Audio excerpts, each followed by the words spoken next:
Hello, my friends. I hope you've had a great week. We're starting on Wednesday. It's a little bit different this week. I hope you've had a great week.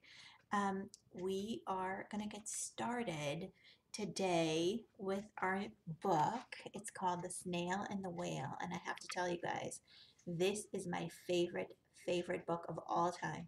I keep reading this to my children.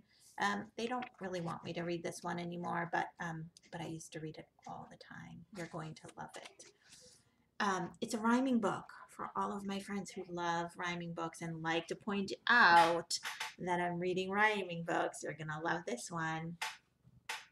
It's called The Snail and the Whale. Here we go. This is the tale of a tiny snail and a great big gray-blue humpback whale. This is a rock as black as soot. Soot is like when you light a fire in a fireplace, like the one behind me, and you after the fire dies down, there's black stuff that's kind of oily. That's soot. It's like left over from the fire. Okay, and it's black. It's kind of like charcoal. Okay, this is a rock as black as soot. And this is a snail with an itchy foot. The sea snail slithered all over the rock and gazed at the sea and the ships on the dock. And as she gazed, she sniffed and she sighed. The sea is deep and the world is wide. How I long to sail, said the tiny snail.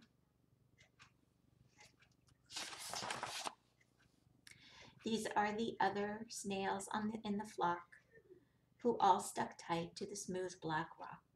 There they are. And said to the snail with the itchy foot, "Be quiet, don't wiggle, sit still, stay put." This is the trail of the tiny snail, a silvery trail that looped and curled and said, "Ride wanted around the world." See, the snail left a message. Let's see who's going to read it. This is the whale who came one night when the tide was high and the stars were bright, a humpback whale immensely long who sang to the snail a wonderful song of shimmering ice and coral caves and shooting stars and enormous waves. And this is the tale of the humpback whale. He held it out of the starlit sea and said to the snail, "Come sail with me." Do you see? Can you see that? There's a snail hanging on to the whale's tail. This is a sea so wild and free that carried the whale and the snail on his tail to towering icebergs and far-off lands. There's the snail. With fiery mountains and golden sands. There's the snail.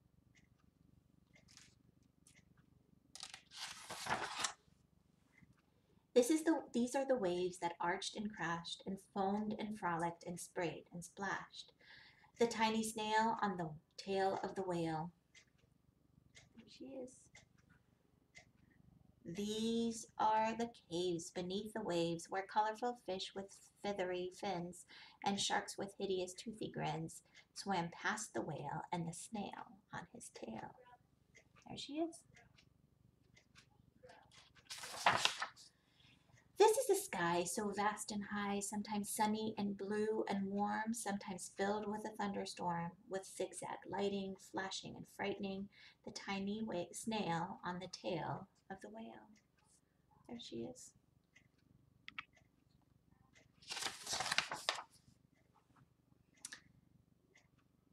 And she gazed at the sky, the sea and the land, the waves and caves and the golden sand. She gazed and gazed, amazed by it all, and she said to the whale, "I feel so small." There she is.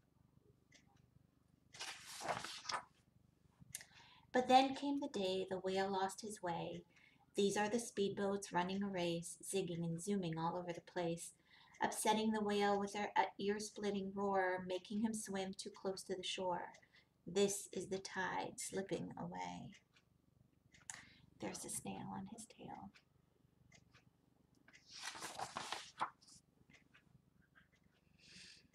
And this is the whale lying beached in a bay. "Quick, off the sand, back to the sea," cried the snail. "I can't move on land, I'm too big," moaned the whale. The snail felt helpless and terribly small. "Then I've got it," she cried, and started to crawl. I must not fail, said the snail. There she is. Look at that big whale. He's beached. That means he can't swim back in the ocean.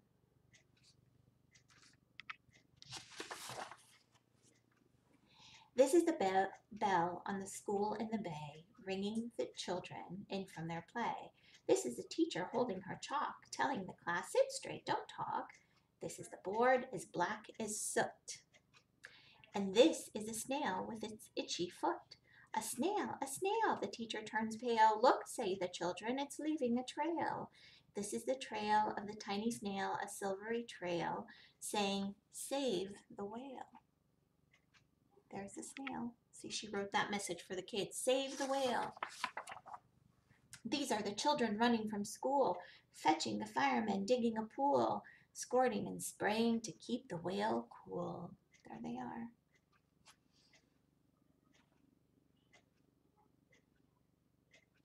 Oh, great pictures, huh? This is a tide coming into the bay, and these are the villagers shouting, hooray, as the whale and the snail travel safely away. There she is.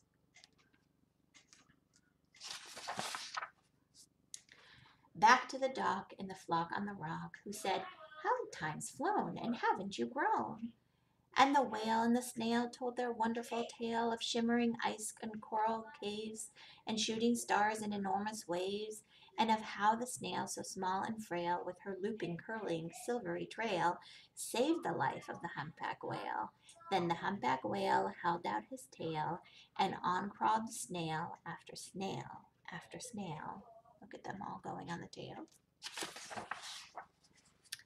And they sang to the sea as they all set sail on the tail of the gray-blue humpback whale. The end. So, wasn't that a fabulous book? First of all, I do love the rhymes.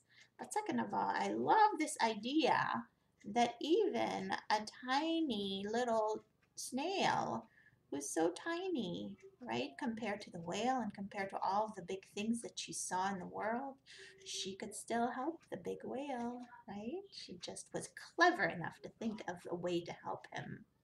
So this, again, The Snail and the Whale by Julia Donaldson. Great story. My friends, I am so excited to tell you about our animal this week.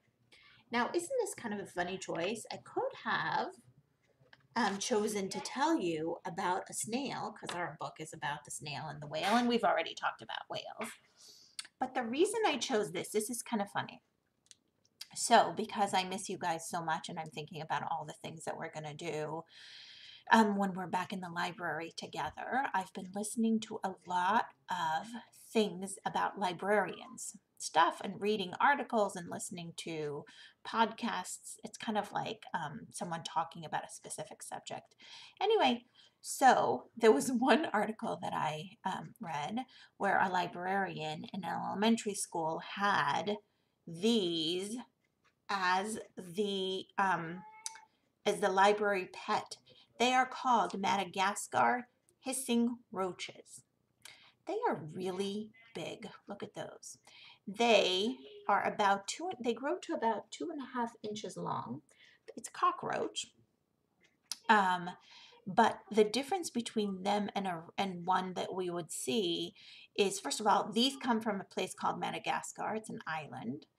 And just like the movie, there's the movie, now I forget what it's called. Anyway, but it's just like they're from Madagascar and they actually hiss. And the reason they hiss is when they fight with each other, they will hiss at each other. Now, here's the thing. It's kind of cool. They each have their own hissing sound. So no two hissing sounds alike. They are always sort of light in their bodies and dark on their heads. They always have those antennae and those long legs. They really like to live on the forest floor because that's where they eat the fruit that has fallen down, that's rotten, and they also like rotten leaves. They tend to live in rotten tree trunks on the forest floor. What else can I tell you about them? They live to be about 2 to 3 years old. There they are. They're kind of big. Um, and they apparently, by the way, make very good pets. I thought that was kind of cool. Although I'm not really a cockroach sort of a person, so I'm not so sure if I would like to hold them in my hand. But they do look kind of cool, don't they? They live to be, did I tell you this? When they are in a cage or like in a zoo, for instance, they will live to be about 2 to 3 years old. We don't know how long they live when they're out in the wild, possibly much longer. They leave mom when they're about 10 months old, and then they're able to find their own food. Um, what else can I tell you about them? So this is kind of fun. The boys like to stand up on their back legs when they're looking for a friend. That's kind of cool, right? I guess so that they can seem really big and tall. Um, they are very, very slow, but they're actually pretty aggressive. They like to fight a lot because they're very protective of where they live. So if they think someone else is coming to take their home away from them, they'll fight a lot. Um, and what else can I tell you? They don't bite. They don't do anything else. They're just kind of creepy crawly. They're very, very slow. Did I tell you that? They're very slow. I think that's it, my friends. I hope you have a great week. I miss you.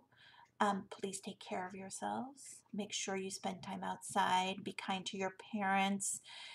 Try to connect with your friends. Take care of yourself. Make sure to wash your hands. Happy week. I will see you next week again. See you later, guys. Oh, wait, one last thing. If you would like to send me an email and tell me all about the stuff that you've been doing, I would love to hear it.